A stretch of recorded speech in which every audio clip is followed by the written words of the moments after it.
very excited to do this presentation in person. So an applause for them because you are the first one of the LDA. Just a quick reminder to our presenters, the format of this session is like, you will have 5 minutes for your oral presentation. When we are like 1 minute before starting the question and answer session, you will see me here sitting, showing you the sub card that you are going to finish your presentation. And then we open the space for 5 minutes of Q&A. And for our attendees, you can check the agenda using the QR code. We will finish this session around 12:35. So say that our first speaker of the day, actually our first speaker of El Día del Agua y la Atmósfera 2022 is Diana Zamora. So welcome here, Diana. Hi, everyone. She will be participating, obviously, in person. So the stage is all yours.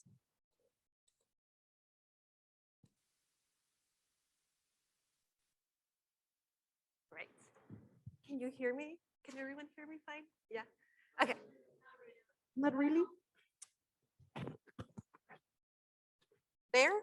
Can everyone hear me better? Yeah? Okay. I will try to speak louder then.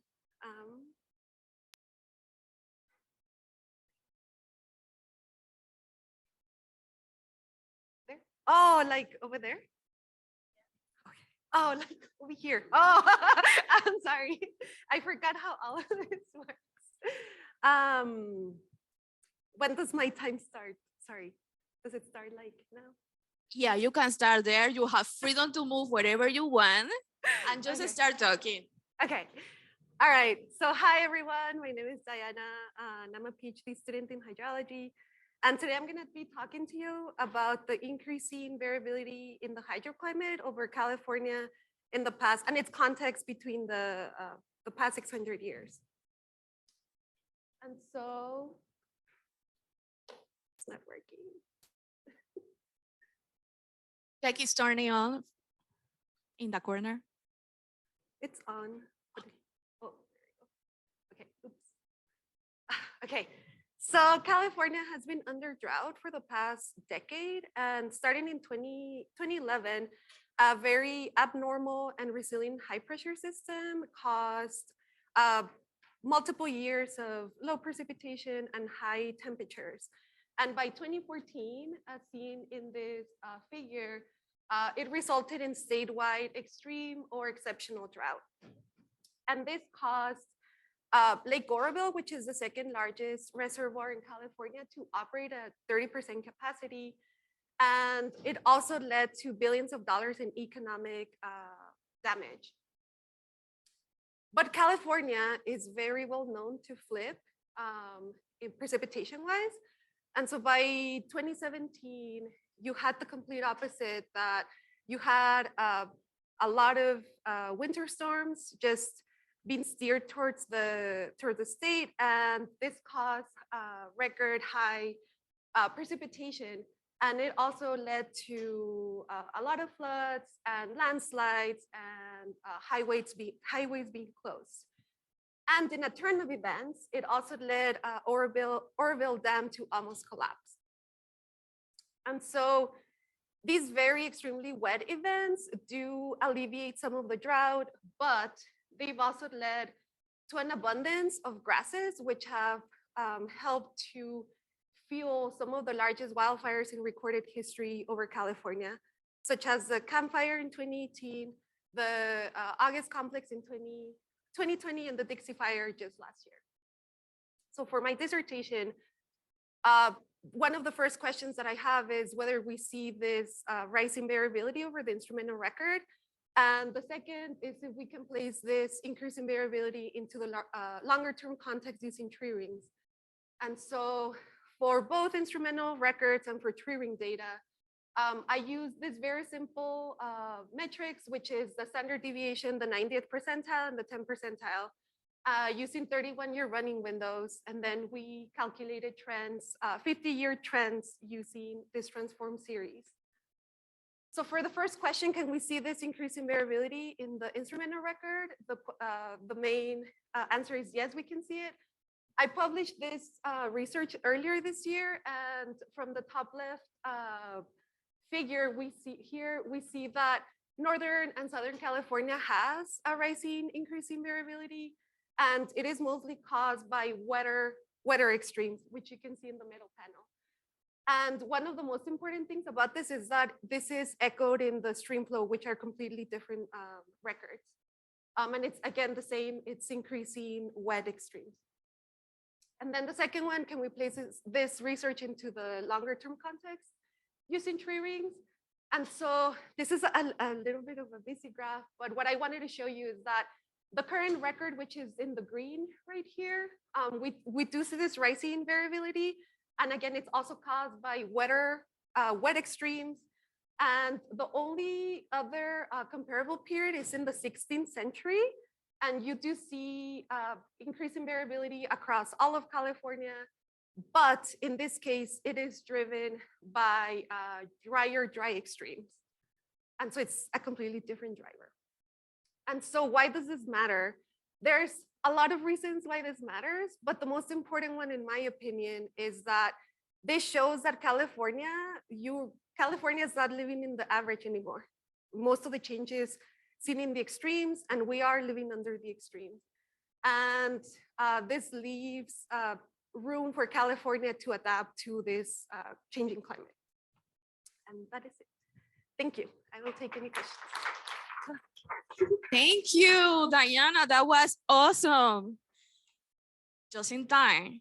So Yay. now we are opening the microphone to anyone who wants to make a question in person or virtually. So we start here. Paying attention. Can you go back to the slide where you're comparing the previous to the current? So Yes. this one? So the green shading is based on observational data? No, this is tree ring Oh, records. all of this is tree ring. Yes, all of I'm not showing here so I do have instrumental and reconstruction records, the period of overlap. I don't show it here. That's going to be my chapter 2. But all of this, yes, all of this is tree ring records that go all the way to 2010. Okay, because one concern I had was you're using high resolution data at the end and tree ring before. Yes, So if this is all tree ring, that's better. Yes. But I still wonder, is the tree ring data consistent all the way from 1400 in terms of resolution and So yes, I know I didn't say this in the presentation, but I know that I will be the first critic of tree ring data, because of course tree rings are not the same thing as a gauge, right? But I think if I remember correctly, so the reconstructions, I didn't make them, I took them from a data set. I think that up to maybe like the mid 1500s, the resolution of the tree samples is pretty high. The only thing I will say, yes, I concur. But all of this data is tree ring data that's being compared to each other. I'm not including here any of the instrumental records, and they still show the same thing. But I do understand the hesitancy of using tree ring data going back. Mm-hmm. Thank you. I think that we have time for one question more. There's one hand raised there. Queen, please. There's coming. Great to see you looking into this. As a follow-on to the tree ring data, you know, the growth of the oak that they're using to date those happens after the majority of precipitation occurs in California, because that's predominant between November and February. Yeah. And so what is the reliability of that? And in your record, have you captured like really extreme events, for example, the flood of 1862? Have you tried to do that? Yeah, so. Because, I'm sorry, because a lot of the issues with flooding in California as well is rain on snow. Yes. And also, okay, like I said before, tree rings are not great at capturing very high precipitation events because the tree is growing there. And of course, it's only taking as much moisture as it can, right? And so for the first question about oaks, which is the blue oaks, yes, I understand. There have been studies in the past that have shown that actually blue oaks are the best recorders of precipitation in California. They have like a 75%, or they can explain about 75% of the variance. So I don't go into any of this, right? But like I said, it all stems back to the issue that tree rings are not like perfect recorders of rain. But there have been studies that have shown that they can capture kind of well extreme events. They can record dry events better than wet extremes. But I will say I'm not a dendrochronologist. All of this I kind of learned from my peers. I hope that sort of answered your question. I know that the extremes in California, yeah, it's difficult going back to reconstruct extreme events. Yes, I understand that. Thank you, Diana. Please, I think that applause Diana. She has made an awesome job to be the first oral speaker of the day. So now our next speaker is Patricia Puentes, and she will be participating in person too. Please check that you have your microphone turned on. Can y'all hear me? Okay, cool. So welcome to the stage. The podium is yours.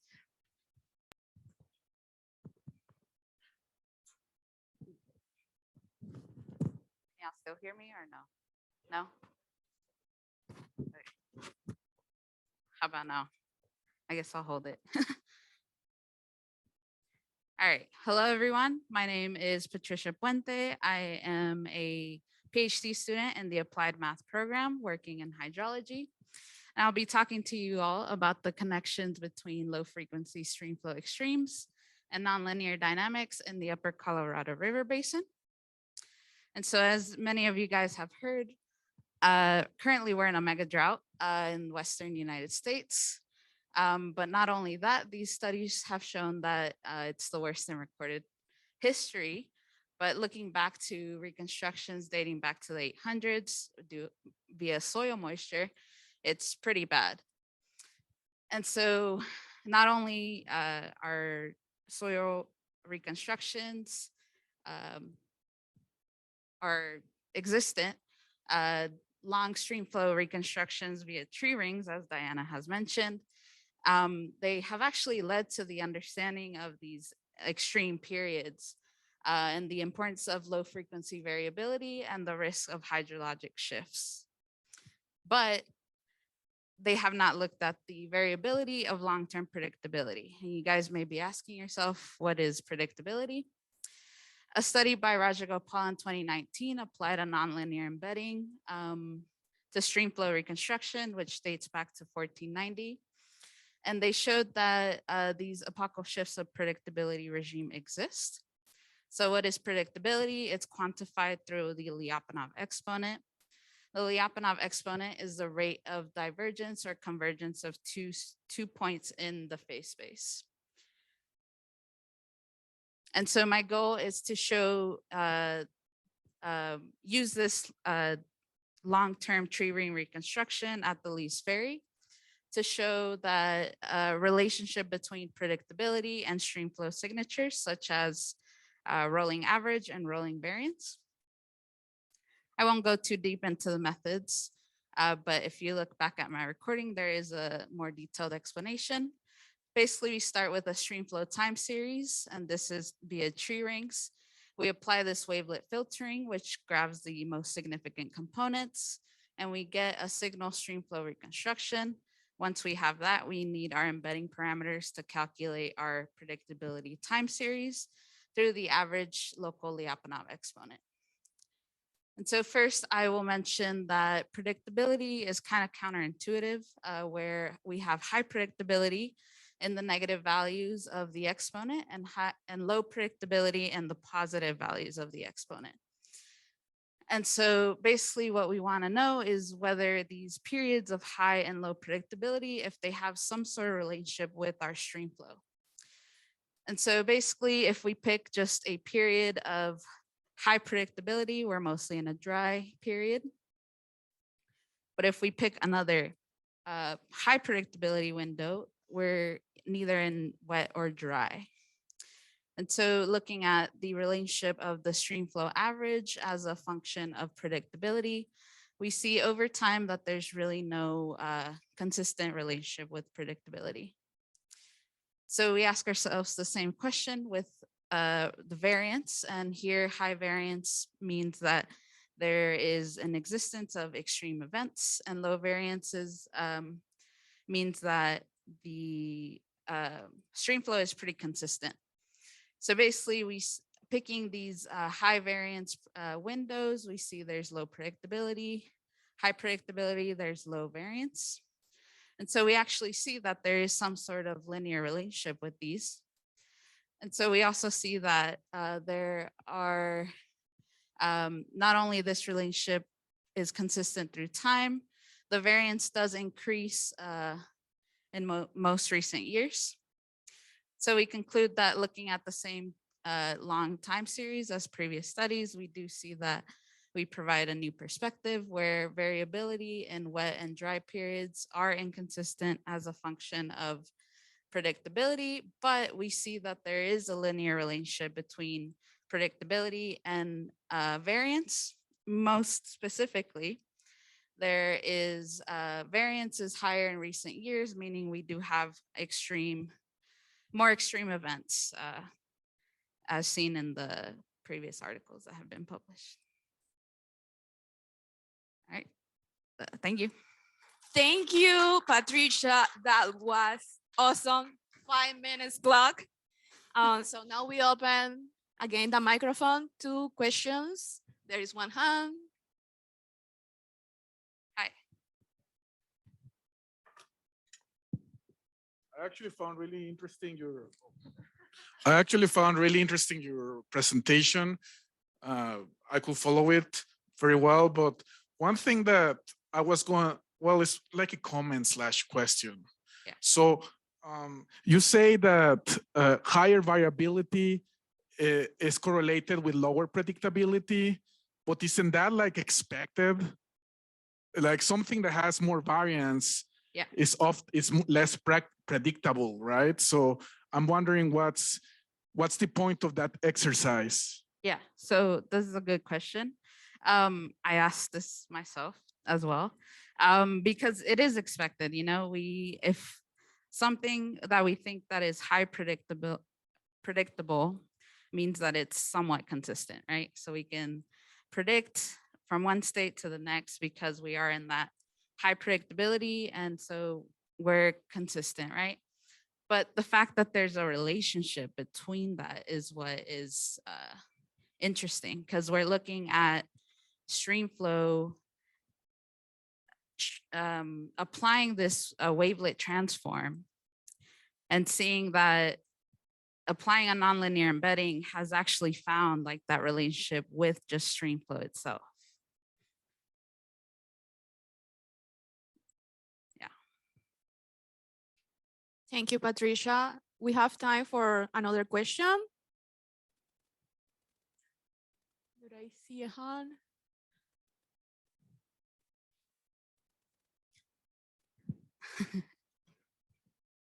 Okay, I actually have the same question I asked Diana. Like, do you think the resolution changed over time? I mean, in your video presentation, you had the data set broken into 3 sections. Yeah. And I saw a step jump in every time there was a transition.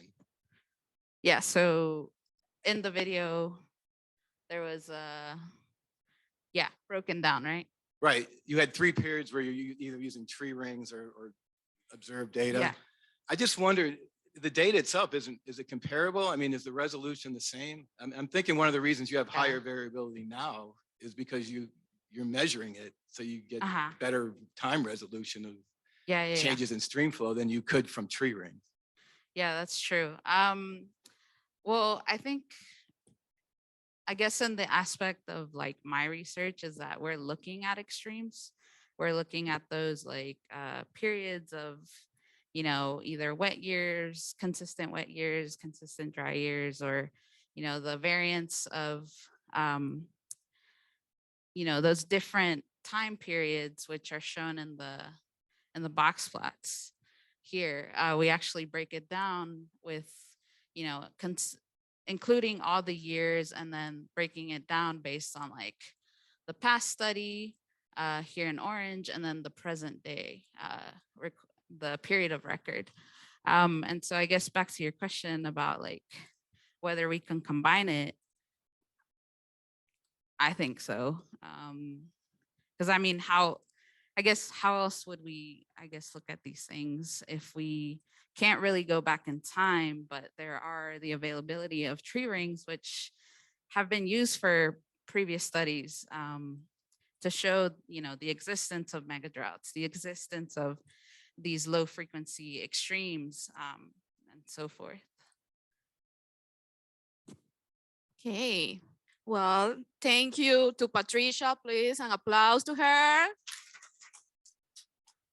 And thank you also for this insightful question that you are asking. Also a reminder, if you are wondering where they are found in this question and they are talking about longer videos, you can find this video in our website. So now our next presenter is Amanda Triplett. Welcome, Amanda.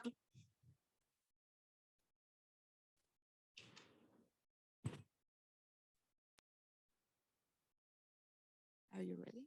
Okay. Does that have a laser pointer? Ooh, it does. Okay. On? I think it's on. Yes, it is. Can you guys hear me? The normal start of presentation question. All right. Well, hi, everybody. My name is Amanda. I'm a first-year PhD student in hydrology working with Dr. Condon. And today I'm going to present to you my research on climate warming-driven changes in the cryosphere and their impact on groundwater surface water interactions in the Heyhat River Basin. So first, you may be asking yourself what we consider the cryosphere to be for this study. And for our purposes, we consider that to be the frozen water that's stored in mountains as glaciers, permafrost, and snow. And these regions are really important for downstream water supply. But these areas are also really sensitive to the climate warming that's going on across the globe. This plot shows a global temperature anomaly compared to a mid-century baseline. And you'll notice that these red regions up here, where most of our terrestrial cryosphere is warming up a lot faster than the rest of the globe. So that brings us to our study site, the Heyhat River Basin, which is a river basin located in northwestern China, right on the edge of the Tibetan Plateau. So they're very dependent on their upstream cryosphere, which is outlined in purple here, for the water supply of our model domain, which is outlined in green here. And the middle basin, which is the area we model, is where most of the industry is, most of the agriculture, and where the vast majority of water is used. So what do we want to know about this system, these processes in this place? And so we ask ourselves, how is stream flow coming from the cryosphere changing as a product of global warming? And then how does this changing stream flow influence the lower basin water resources, particularly groundwater? And last, how would warming in the lower basin change any changes that we may see as a result of the stream flow shifts? So we have to do two things to start answering these questions. The first is to build a model that can capture the processes that we're interested in seeing. In this case, we selected PARFlow as our hydrologic model because it doesn't simplify the groundwater surface water interactions that we're really interested in. And there's a lot of different steps that go into building a model, which if you've built one, you know, but I won't bore you with those details right now. So after we have our model, we need to design simulations that can help us answer those questions that we want to know. We did this with 5 different simulations. The first is a baseline simulation where we applied historic climate forcing data and also historic stream flow data, which we input at these 14 points on the boundary between the upper and the middle basin. Then we have 3 scenarios, which purposely try to answer the stream flow question by changing different parts of our stream flow hydrograph over here that we're inputting into the model. And then our last scenario, which increases the temperature of the middle basin by 2 degrees Celsius to test that impact of warming. So now I'll give you some abbreviated findings from this study. The first is that changes in groundwater, the changes in stream flow can be moderated somewhat by losses and gains to groundwater storage. And we can see that in this plot here. On the y-axis, we have something that we call the anomaly fraction. And what that is the change in subsurface storage in a simulation relative to baseline divided by the difference in water that we're putting in to each simulation. And so by making an average of these fractions here, we can figure out how much water is being lost or gained from groundwater storage relative to our baseline. So we have our glacier scenario losing 3% of our annual use. The warming scenario loses about 1% of our annual use. And then permafrost and combined scenarios each have gains to groundwater storage of about 6 and 3% of annual use. However, when we warm up the middle basin, it can greatly decrease some of those changes to groundwater storage that we're seeing between the scenarios. So what this plot shows here is the combined and the warming scenario, the sum of monthly evapotranspiration and overland flow in July. And we are putting in the exact same stream flow to these different scenarios. The difference is that we've warmed up the warming scenario. So what you can see is differences in evapotranspiration relative to the baseline are limited to areas around the river inlets in the combined scenario. However, in the warming scenario, as you may expect, we see those all across the domain. And what that results in is even though we have the same stream flow inputs, we have a lot less flow making it to our outlets and a lot less of a connected river network. So just to summarize those findings, stream flow changes coming from the cryosphere are going to be extreme, but we can get some help with buffering from our subsurface.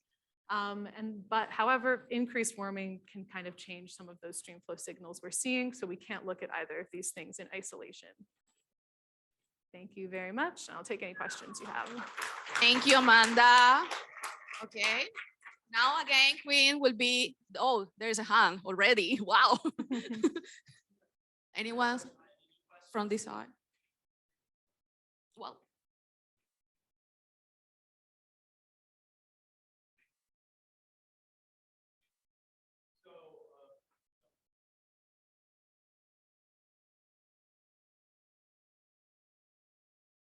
There we go. So just that last slide, I noticed you were showing the. This one? No, go forward one. That one. So you're showing. I'm not sure where is this in China? Yeah. So the study basin. Oh, it's I had quite far back. So the study basin is in northwestern China here. So that's Mongolia up here. Oh. And then, so it's right on the edge of the Tibetan Plateau, which is the same mountain range Mount Everest is in. Oh, okay. So that's why there's so much snow. And I was kind of interesting because I was going to ask about the trees look green and fully bloomed and everything like it's summer. Yeah, you see all the snow. Is that because it's the Himalayas? Because you said it was in the winter. Yeah, so the elevation here in the upper cryosphere is 50 meters, which is about 17,000 feet. So they have glaciers up there, extensive permafrost coverage. That's why we care about what's happening in the cryosphere and how it's affecting our middle basin.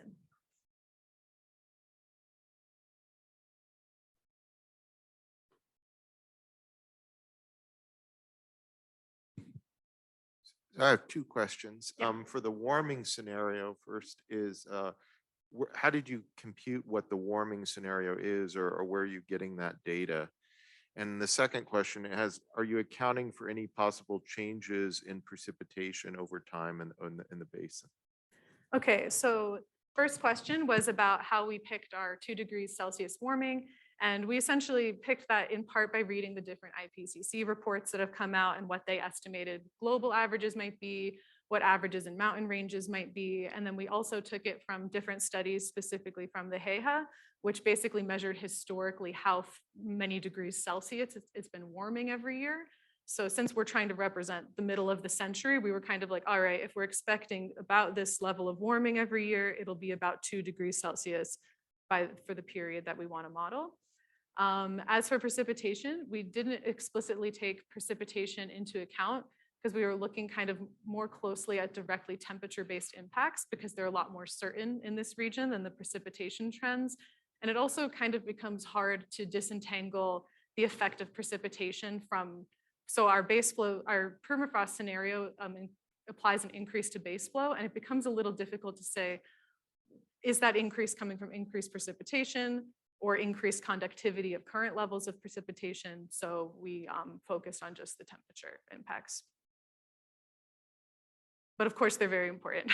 So this is not a complete picture or future prediction of exactly what the basin's going to look like, just impacts of certain processes. Okay, we have time for one question more. Hi. Can you repeat or summarize again, what do you mean by warming diluting the signal?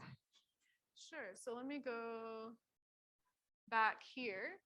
So basically, we have less evapotranspiration in this scenario. And the important thing to look at is in this stream flow network here. And it might be a little hard with the colors, but these get the exact same stream flow inputs here. However, in the monthly sum, this is a lot lighter.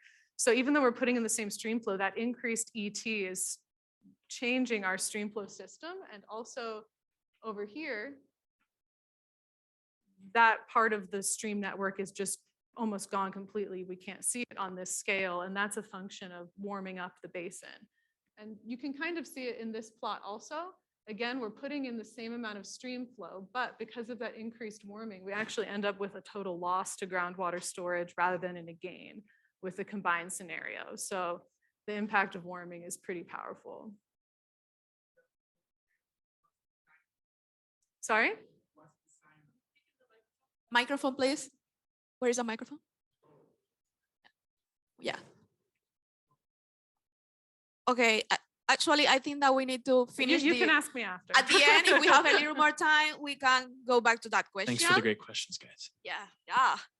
So thank you to Amanda for her wonderful presentation. So now is the time of presentation for Lourdes Mendoza Fierro. Welcome to the stage. Thank you. Can you hear me? Yes, we can. Okay, thank you. Okay. So, well, this is one of my first results from my PhD first studies. And what I'm going to talk about is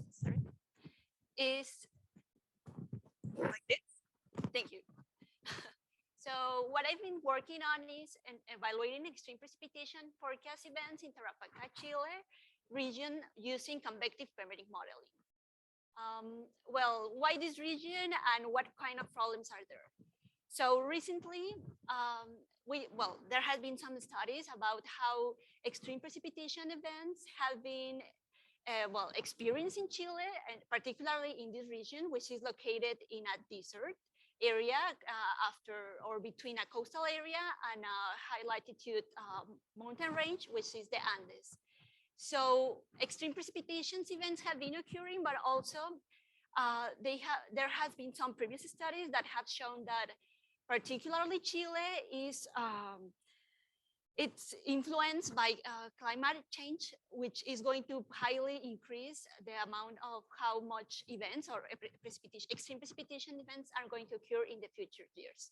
So there is some of the problems that are in the region is that no numerical weather prediction capability has been implemented in the region, particularly for convective permitting modeling. So in the operational forecasting.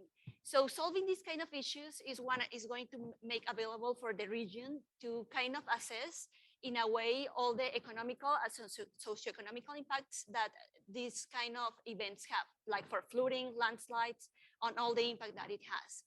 So it has been shown that in these regions and with in other regions in the world with a similar orographic characteristics, it has shown to improve the precipitation simulation at these regional scales. So now that we have this, we can also think about that if we can use these outputs from the models to evaluate hydrological responses. And the model that we are looking into it first is the GR4J model, which takes, well, which I'm going to describe after.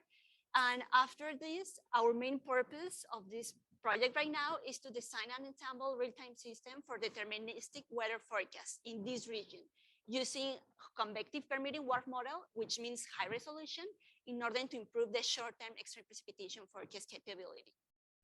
So, well, and another problem that I didn't mention, but is that this region has been previously studied in about how accurate the precipitation measurements are in this region. And it has been shown that there is an undercatchment problem, whether they are integrated size data, whether it is from gauge, from reanalysis, or from satellite data. So really quickly, the data and the methodology that we use is we use the weather and research forecast model, the version 3.8 for the forecast precipitation. We take into account the variability using or evaluating using different initial conditions and boundary conditions that is given by the GFS, which is the Global Ensemble Forecast System, which contains or are 20 ensemble members and 1 core member. We use all of them. One particular case, which is on March 13, March 13, 2012. But now that we have this evaluation, well, these all precipitation values, how do we evaluate that they are true? So we use GPM IMERGE final precipitation data. They have different resolution, but what we do is resize or regrade this data. And after we have our outputs, we use these output variables in order to calibrate this stream flow model. So, okay, we use these metrics, the POD, the rock curve, which are binary metrics. And after that, some of the results that we found is that WRF is actually able to capture the precipitation and do it in a better way than the GFS raw data.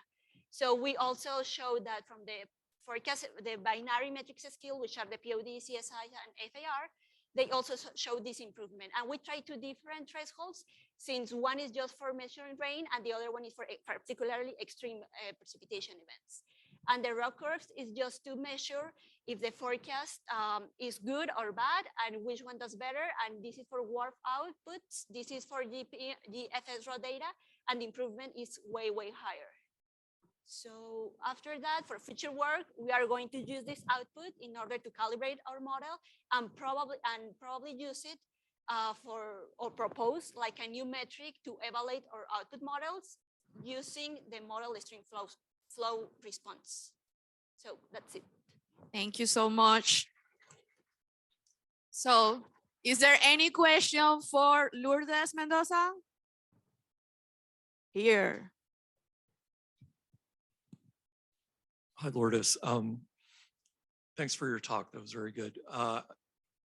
Early on, you said that you wanted to use, in one of your slides, you said you were going to use an ensemble approach to creating a deterministic forecast. Yeah. Normally, when I think of ensembles, I think of probabilistic forecasts.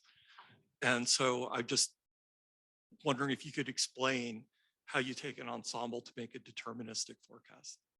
Probably just starting with the mean ensemble member and looking at specific cases to begin with, and then jump into the variational part of what an ensemble or what a variety of input and boundary conditions as well as initial conditions do into the evaluation of these extreme weather events.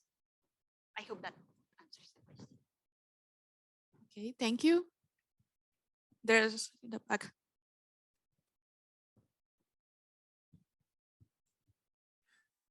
Hello.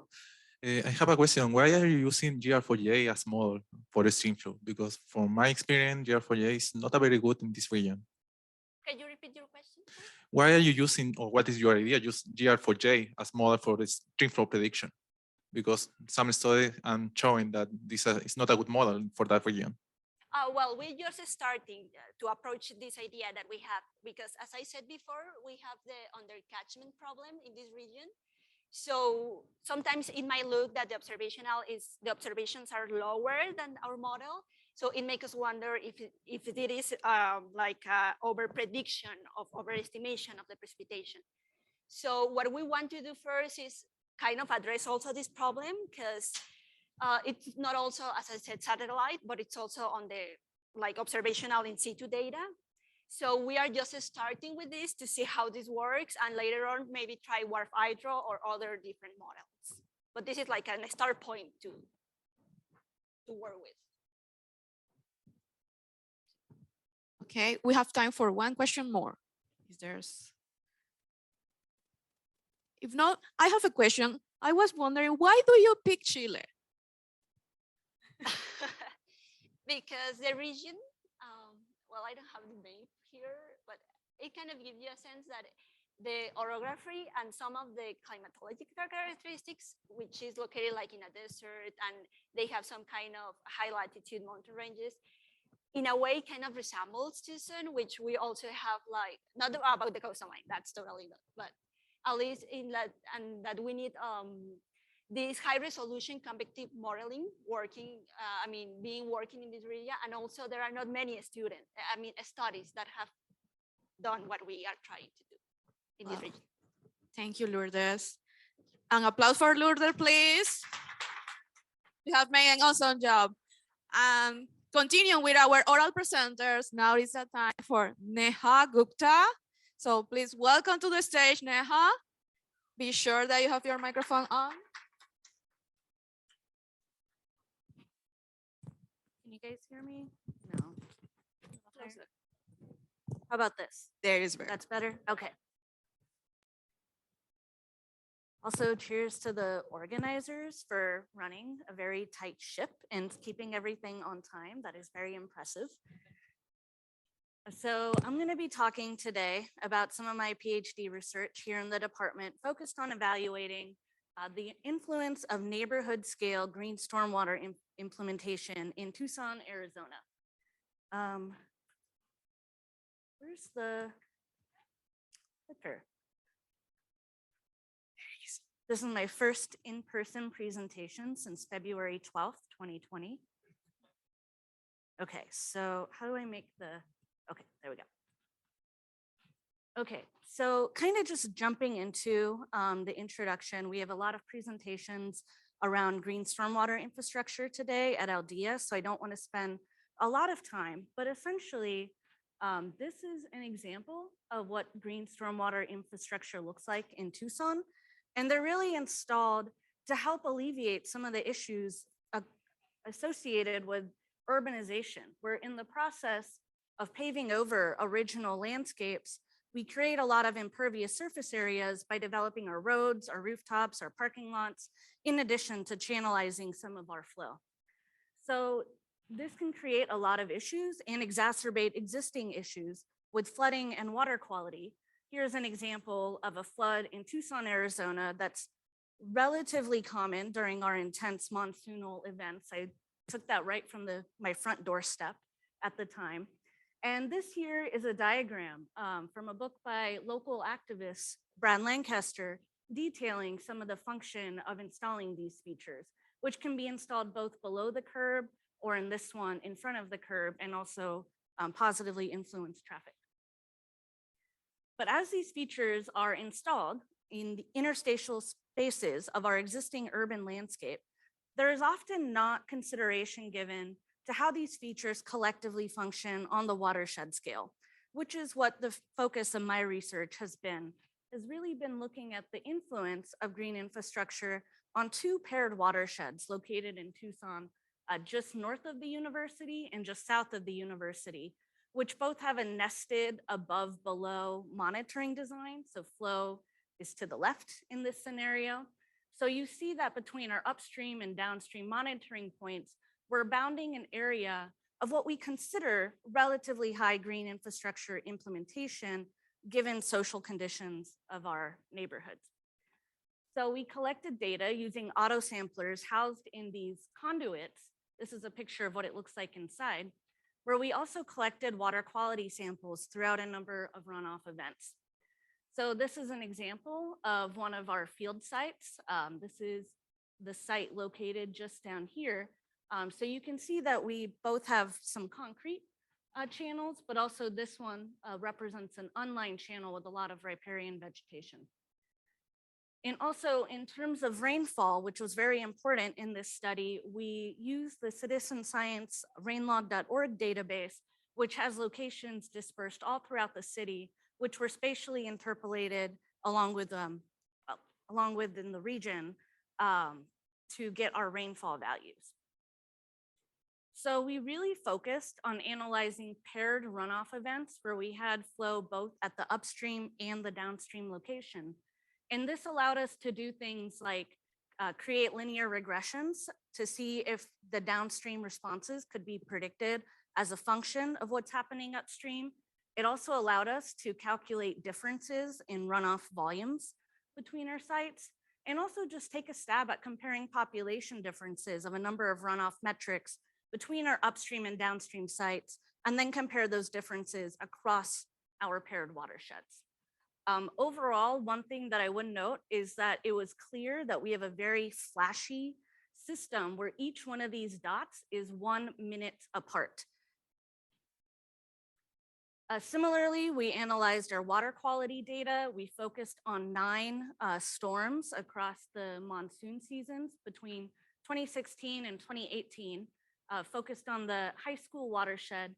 And similarly, we did a number of regressions, comparisons of population differences, and correlation matrices to start to untangle what could be influencing runoff and solute transport in this area.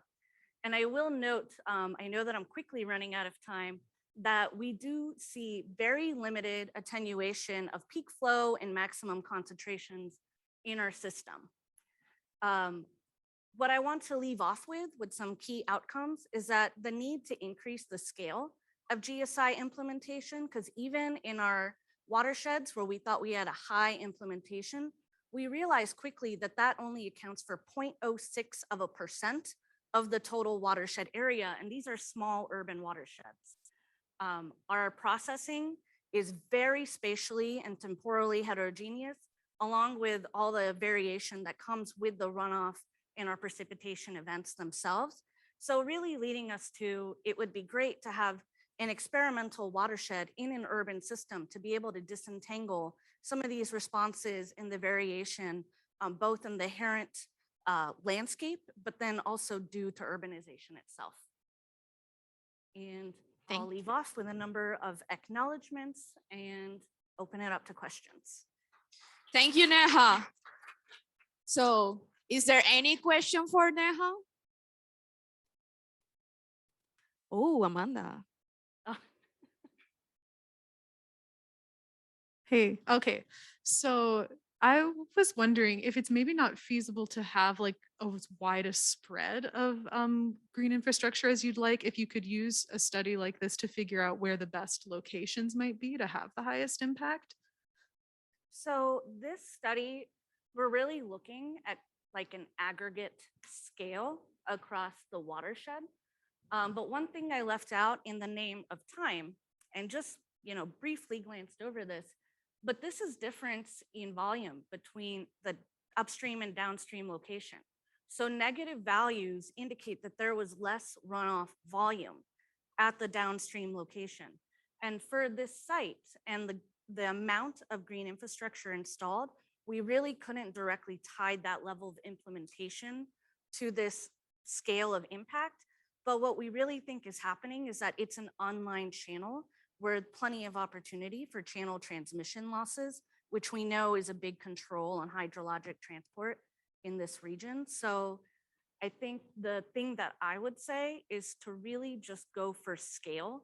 And if you can't implement like a dense amount in an existing landscape, to also start thinking about the channels themselves as green infrastructure. And I saw someone presented on the Massingale Basin outside on a poster. So that's another larger scale kind of feature that could really help with these. Thank you. Do we have another hand? There's like 3 hands. Oh, 3. Hi, yeah, great presentation.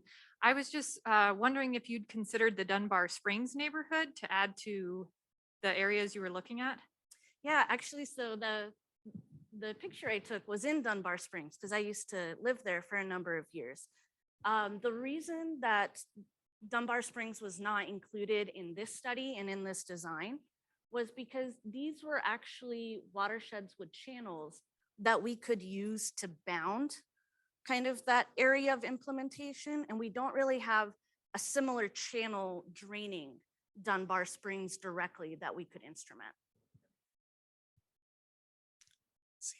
Any other questions? I saw another hand. You have another hand there. So I just wanted to make a general comment. This really reminds me of, I feel like the solutions you were proposing here are almost like what I'm doing my research on. You just mentioned the Massengale Basin and how it's designed. One of the things that could help with this is design something like the Keno Environmental Restoration Project, or KERP for short, which is what I'm doing my research on. And so, if you design green infrastructure around that, in fact, Pima County is looking into designing more of these facilities and possibly get green infrastructure around that, you may solve this problem. So I just find it very interesting how this connects to what I'm doing my research on, and how this basin, the KERP, is a solution to one of your proposed idea. I just found that really fascinating. Yeah, it's definitely an example of a larger scale feature. And so much of this is opportunistic, where in our existing landscapes, we really have to find those large spaces that we can retrofit or put in a high density, which is along the lines of what the city of Tucson is also starting to focus on. Well, thank you so much, Neha. I think applause for Neha. Okay. Now we have another presenter. His name is Mohammad Marza. I hope I say your name correctly. He's a virtual presenter, so he will be on soon. Mohammad, do you hear me? Yeah, I hear you. Yeah, we hear you. So, hi, Welcome. thank you. My name is Mohammad Marza, and today I'm going to talk about the lithium content of oil field and other sedimentary basin brine. What motivated this study is the increasing demand for lithium. Lithium usually currently is majorly produced from continental brine and rock mining, pegmatite, green bushes in Australia. But we see that in future projects, smackover show up as shown in the blue box. So what about the lithium content of other oil field brine and sediment in other sedimentary basin? So first, the lithium source in the nature source from the first thing is sourced from the restricted seawater. When there's a highly evaporation of seawater, the seawater, the lithium concentrated, but also added from volcanic emissions, aeolian dust, rivers, and hydrothermal fluid circulation.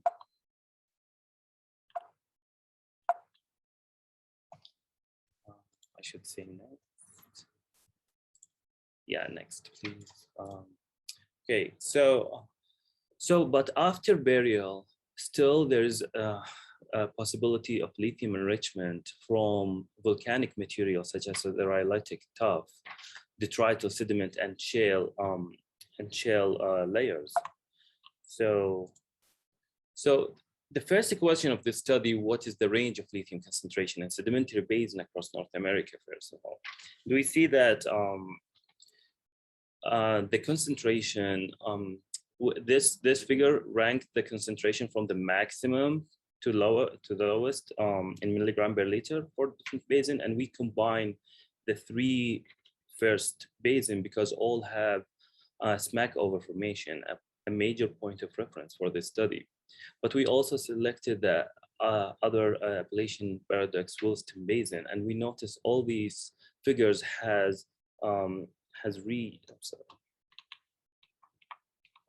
all these basins reach a potash salt degree precipitation shown in the red asterisks.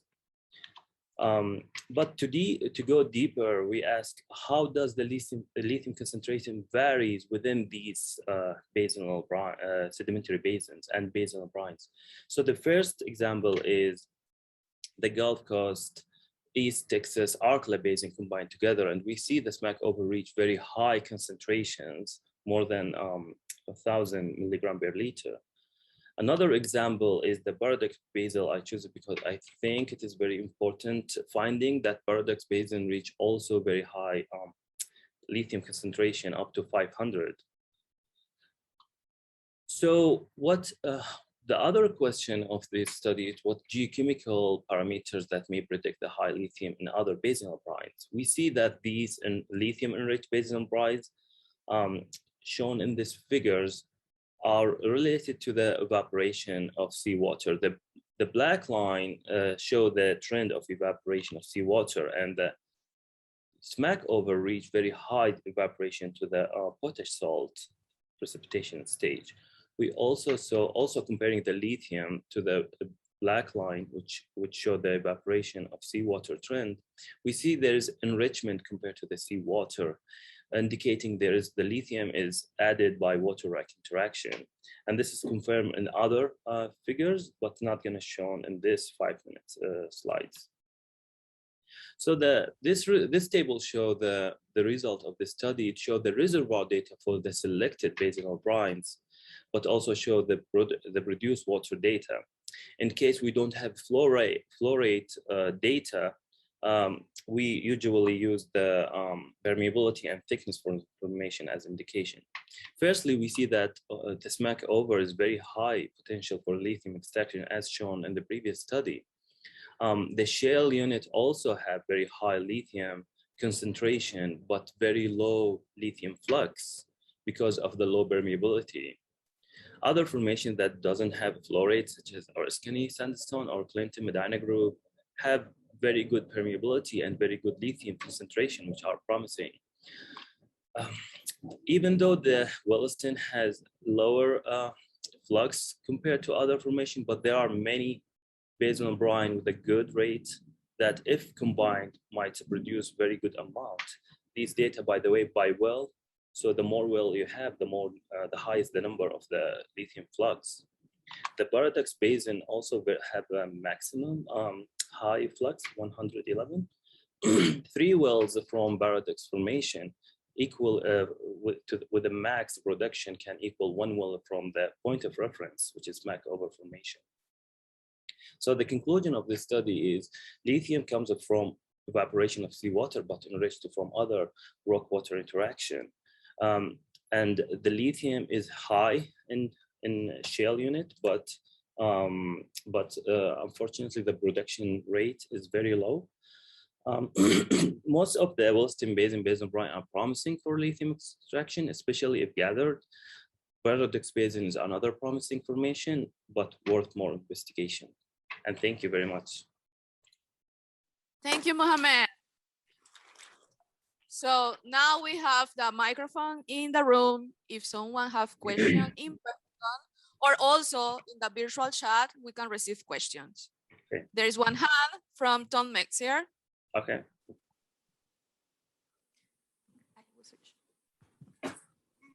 Mohammed, I wonder if you've been able to investigate sort of other chemical properties of these extraction brines, because I know the extraction of the lithium from these brines can be technologically tricky, and if some of their secondary properties might be more amenable or not.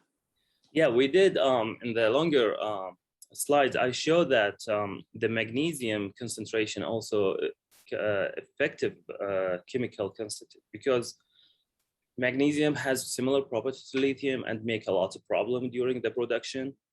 We also found out that magnesium on these lithium enriched fluids are depleted compared to water, which means there's dominization in these lithium enriched formation water, indicating water-rock interaction. Also, the potassium is low, which indicates smectite to a lighter transition. Those all prove that the water-rock interaction modifies and bring a lot of lithium to this formation water.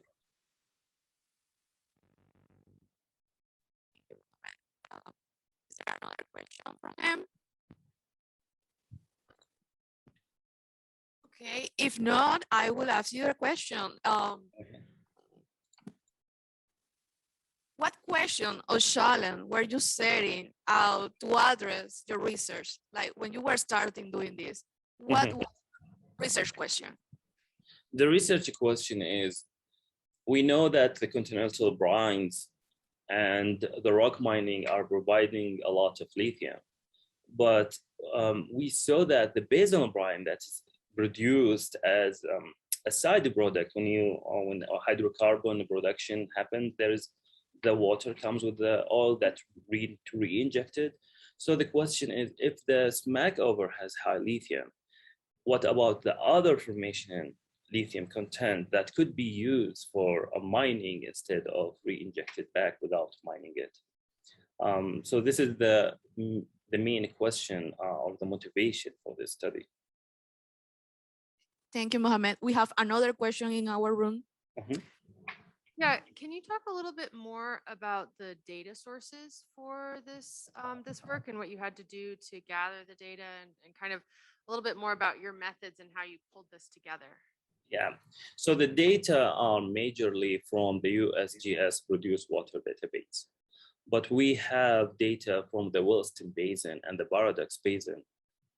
Also literature reviews, also they have lithium content being added to this study. For the flux measurements, is basically a simple calculation of the mass of lithium per time, per year, annually, and per well. So all this data for the flow rates are taken from wells, individual wells.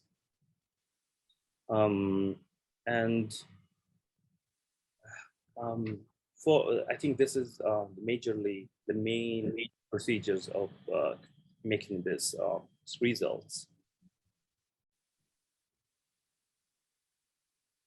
Well, thank you, Mohammed. Yeah. An applause for him. Virtually applause. Whoa. And with Mohammed, we finish our first oral session, weather and hydroclimate stream. Please give me a round of applause to our speakers. I think they did a great job.